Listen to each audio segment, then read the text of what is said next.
الحمدللہ وحدہ الصلاۃ والسلام علی رسولہ الکریم اما بعد اعوذ باللہ من الشیطان الرجیم بسم اللہ الرحمن الرحیم۔ میری ماں اور بہنوں، میں آپ تمام کا آج کے اس اجتماع میں اسلامی طریقے سے استقبال کرتی ہوں۔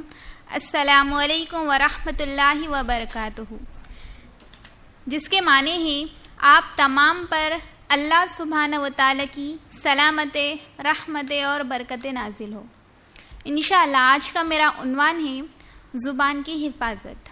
دیکھیے، اللہ تعالیٰ کی بہت ساری نعمتیں ہیں اور اللہ کی نعمتوں میں ایک اہم نعمت زبان ہے۔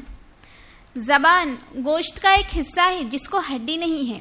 دیکھیے، اگر ہم زبان کا صحیح استعمال کریں گے تو یہ ہمیں لوگوں کی نظروں میں اونچا بنا دیتی ہے، اور اگر ہم زبان کا غلط استعمال کریں گے تو یہ ہمیں لوگوں کی نظروں میں نیچے گرا دیتی ہے۔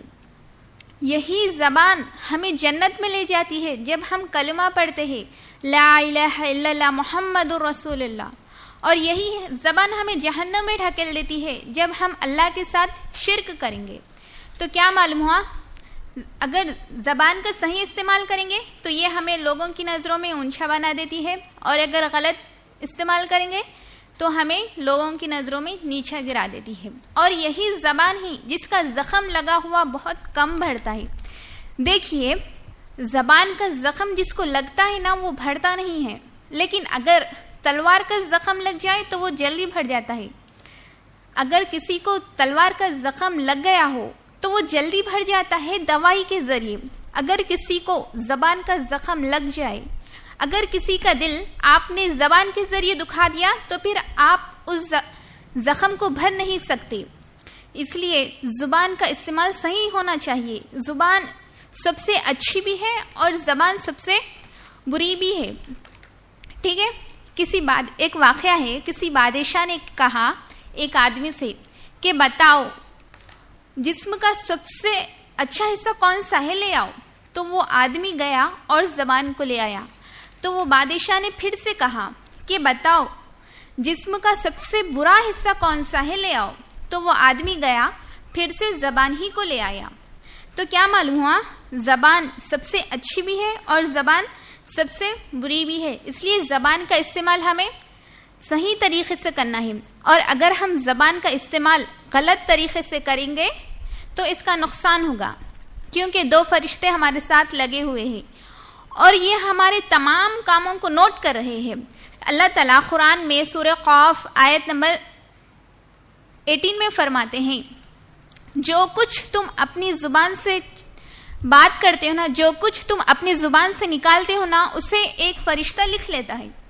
یہاں غور کریں، اللہ تعالیٰ اس آیت میں بول رہے کہ جو بھی تم بات کرتے ہو نا، جو بھی تم اپنی زبان سے چیز نکالتے ہو نا، اسے ایک فرشتہ لکھ لیتا ہے۔ اس لیے ہم لوگوں کو چاہیے کہ ہم اپنی زبان کا استعمال صحیح طریقے سے کریں۔ پھر اللہ تعالیٰ قرآن میں سورہ احزاب آیت نمبر 71 میں فرماتے ہیں، اے ایمان والو، اللہ سے ڈرو اور اچھی بات کرو۔ یہاں غور کریں میری ماں اور بہنوں، اللہ تعالیٰ بول رہے ہیں کہ اے ایمان والو، کس سے کہا جا رہا ہے؟ ہم سے کہا جا رہا ہے کہ اے ایمان والو، اللہ سے ڈرو اور اچھی بات کرو۔ یعنی جب بھی ہم لوگوں سے بات کریں، جب بھی ہم لوگوں کے سامنے آئیں تو اچھی بات کریں۔ کیوں؟ کیونکہ جب ہم اپنی زبان سے اچھی بات کریں گے تو اللہ تعالیٰ ہمارے حالتوں کو اچھا کر دے گا اور اللہ ہمارے گناہوں کو بھی معاف کر دے گا۔ جو شخص اللہ پر اور آخرت کے دین پر ایمان رکھتا ہے تو اسے چاہیے کہ وہ اچھی بات کرے یا پھر خاموش رہے۔ یہاں غور کریں میری ماں اور بہنوں، نبی صلی اللہ علیہ وسلم بول رہے کہ اچھی بات کرے یا پھر خاموش رہے۔ ہم لوگوں کو اچھی بات تو بھی کرنا ہے یا پھر خاموش رہنا ہے۔ کیوں؟ کیونکہ خاموشی میں نجات ہے، لیکن ہمیں وہاں خاموش نہیں رہنا ہے جہاں حق بات کو دبایا جا رہا ہے، کیونکہ حق بات بولنا ہے، حق بات کی گواہی دینا ہے، وہاں خاموشی ٹھیک نہیں ہے، ٹھیک ہے؟ بلکہ نبی صلی اللہ علیہ وسلم فرماتے ہیں کہ اگر تم میں سے کوئی کہیں برائی ہوتے ہوئے دیکھو تو اسے ضروری ہے کہ وہ پہلے ہاتھ سے روکے۔ اگر ہاتھ سے روکنے کی طاقت نہیں ہے تو زبان سے روکے۔ اگر زبان سے بھی روکنے کی طاقت نہیں ہے تو دل میں برا جانے۔ یہ ایمان کا سب سے آخری درجہ ہے، اور ہم میں سے بہت سارے لوگ ایسے ہوتے ہیں جو بہت زیادہ باتیں کرتے ہیں، وہ لوگوں کو ہمیشہ ہنساتے رہتے ہیں اور وہ بھی خوش ہوتے ہیں کیونکہ میں لوگوں کو ہنسا رہی ہوں۔ جب ان کے پاس ہنسانے کے لیے کچھ باتیں نہیں ہوتی ہے تو وہ ان کے باتیں لانا شروع کر دیتے ہیں، غیبت کرنا شروع کر دیتے ہیں، چغلی کرنا شروع کر دیتے ہیں۔ اور آج لوگوں کو غیبت سننے میں، غیبت کرنے میں بہت مزہ آتا ہے۔ تو میری ماں اور بہنوں، یہ زبان ہی تو ہے جو غیبت کر رہی ہے، یہ زبان ہی تو ہے جس کا استعمال ہم غلط طریقے سے کر رہے ہیں، چغلی کے ذریعے۔ دیکھیے، اگر کوئی کسی مسلمان بھائی کی برائی کر رہا ہے تو وہ اپنے مردہ بھائی کا گوشت کھا رہا ہے۔ کیا ہم میں سے ہے کوئی اپنے مردہ بھائی کا گوشت کھائے؟ کیا ہم میں سے کوئی چاہتا ہے کہ ہم اپنے مردہ بھائی کا گوشت کھائے؟ نہیں، کوئی نہیں چاہتا کہ ہم اپنے مردہ بھائی کا گوشت کھائے۔ لیکن افسوس کی بات ہے، آج ہر آدمی، چاہے وہ پڑھا لکھا ہو چاہے ان پڑھ ہو، اگر کوئی آدمی اس غیبت کی بیماری میں مبتلا ہے تو وہ اپنے مردہ بھائی کا گوشت کھا رہا ہے۔ تو میری ماں اور بہنوں، اپنی زبان کا صحیح استعمال کرے۔ کیا آپ کو معلوم کہ یہ زبان ہمارے لیے کس طرح نقصان دہ ہے؟ جب ہم غیبت کریں گے، ابو داؤد کی روایت ہے، نبی صلی اللہ علیہ وسلم فرماتے ہیں، نبی صلی اللہ علیہ وسلم کو آسمان پر بلایا گیا اور نبی صلی اللہ علیہ وسلم کو جنت کا اور جہنم کا منظر دکھایا گیا۔ تو نبی صلی اللہ علیہ وسلم نے جہنم میں کچھ ایسے لوگوں کو دیکھا جن کے ناخن پتل کے ہیں اور وہ اپنے ناخنوں سے اپنے چہروں کو اور اپنے سینوں کو لوچ رہے تھے۔ تو نبی صلی اللہ علیہ وسلم نے جبرائیل علیہ السلام سے پوچھا کہ اے جبرائیل، یہ کون لوگ ہیں؟ تو جبرائیل علیہ السلام نے کہا، یہ وہ لوگ ہیں جو دنیا میں گوشت کھایا کرتے تھے، یعنی غیبت کیا کرتے تھے اور لوگوں کی عزتوں سے کھیلا کرتے تھے۔ تو میری ماں اور بہنوں، جب ہم غیبت کریں گے تو ہم اپنے مردہ بھائی کا گوشت کھا رہے ہیں۔ تم غیبت سے اپنی زبان کی حفاظت کریں اور یاد رکھیں کہ خاموشی میں ہی بہت فائدہ ہے۔ پھر ترمذی کی روایت ہے، نبی صلی اللہ علیہ وسلم فرماتے ہیں، ایک شخص ہے جو اپنی زبان سے کلمہ پڑھتا ہے اللہ کو راضی کرنے کے لیے، یا پھر اس کی زبان سے کچھ اچھے الفاظ نکل گئے ہو لیکن اسے احساس نہیں ہے کہ میری زبان سے کچھ اچھے الفاظ نکلے ہو، لیکن اللہ تعالیٰ اس کی وجہ سے اس کے درجات کو بلند کر دیتا ہے۔ اور ایک شخص ہے جو اپنی زبان سے ایسی باتیں کرتا ہے جو اللہ کی ناراضگی کا سبب بنتی ہے، لیکن اسے یہ احساس نہیں ہے کہ میری یہ بات میرے اللہ کی ناراضگی کا ذریعہ ہے، لیکن اللہ تعالیٰ اس کی وجہ سے اس کا ٹھکانہ جہنم کی طرف کر دیتا ہے۔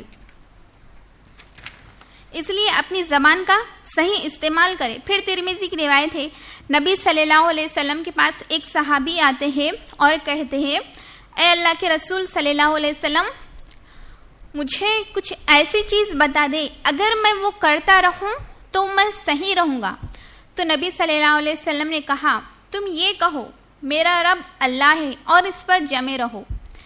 پھر وہ صحابی نے پھر پوچھا، اے اللہ کے رسول صلی اللہ علیہ وسلم، مجھے وہ عمل بتا دیجئے جس سے میں بہت زیادہ ڈروں یا پھر میرے بارے میں آپ کو ڈر ہے۔ تو نبی صلی اللہ علیہ وسلم نے کہا، اپنی زبان کو باہر نکالا اور کہا، اس کو تم اپنی خوابوں میں رکھو، یہی چیز ہے جس کا مجھے ڈر لگا ہوا ہے۔ پھر ترمذی کی روایت ہے، نبی صلی اللہ علیہ وسلم سے ایک صحابی نے پوچھا، اے اللہ کے رسول صلی اللہ علیہ وسلم، نجات کہاں ملے گی؟ تو نبی صلی اللہ علیہ وسلم نے کہا، اپنی زبان پر کنٹرول رکھا کرو اور تمہارے گھر ہی تمہارے لیے کافی ہے، اور اپنے گناہوں کو یاد کر کر رویا کرو۔ ان تین چیزوں کو غور کریں میری ماں اور بہنوں۔ اللہ کے رسول صلی اللہ علیہ وسلم بول رہے کہ تم اپنی زبانوں پر کنٹرول رکھا کرو۔ کیوں؟ کیونکہ جب ہم اپنی زبانوں پر کنٹرول رکھیں گے تو ہم اپنی زبان سے فضول کی باتیں بھی نہیں کریں گے، غیبت بھی نہیں ہوگی ہماری زبان سے، چغل خوری بھی نہیں ہوگی، گالی گلوچ بھی نہیں نکلیں گے اپنی زبان سے۔ پھر دوسرا فرمایا کہ تم اپنے گھروں میں ہی رہا کرو، کیونکہ جب ہم اپنے گھروں سے باہر زیادہ نکلیں گے، بے فضول کے کاموں میں لگے رہیں گے، لوگوں سے زیادہ فری ہو جائیں گے، تو پھر ہماری زبان کا استعمال غلط ہی ہوگا۔ پھر فرمایا نبی صلی اللہ علیہ وسلم نے کہ تم اپنے گناہوں کو یاد کر کر رویا کرو. غور کریں میری ماں اور بہنوں، اللہ کے رسول صلی اللہ علیہ وسلم نے زبان کے سلسلے میں ہمیں کس طرح منع کیا. یہی زبان ہے جس سے پورا جسم پناہ مانگتا ہے. دیکھیں ترمذی کی روایت ہے، ابن آدم جب صبح کرتا ہے نا تو جسم کے تمام اعضاء ہاتھ جوڑ کر کھڑے ہو جاتے ہیں اور کہتے ہیں، کس سے کہتے ہیں؟ زبان سے کہتے ہیں کہ ہم تو تمہارے ساتھ ہیں، اگر تم صحیح رہو تو ہم صحیح ہیں، اور اگر تم بگڑ گئی تو ہم بگڑ جائیں گے. تمام اعضاء پناہ مانگتے ہیں، میرے بارے میں اللہ سے ڈرو، مجھے خوف ڈر لگا ہوا ہے.